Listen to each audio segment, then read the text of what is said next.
Hi everyone and welcome to my channel.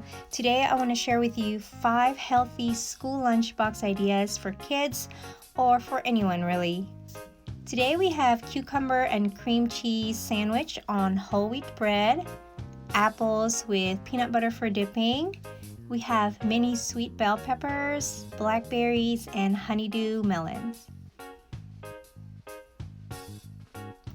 Today we have citrus salad that's navel orange, blood orange, and grapefruit, carrots with hummus for dipping, boiled egg, cheese slices, broccoli and corn salad, and a hazelnut wafer for his treat.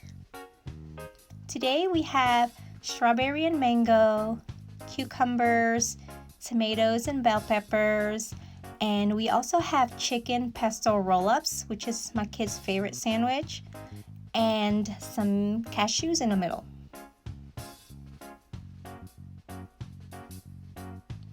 Okay, today we have broccoli, cauliflower, carrots, cucumbers with hummus for dipping, some raspberries, we have a baby bell cheese in the middle, and seaweed, which is my kid's favorite snack.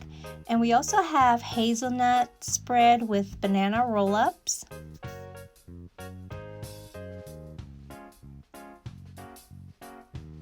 So Friday is peanut butter and jelly day. So of course we have peanut butter and jelly in a panda shape, some cucumbers, zucchini chocolate muffins, grapes, and another baby bell for lunch today. So that's it guys, those are our lunches for this week. Thank you so much for watching. Please subscribe and give this video a thumbs up. See you next time.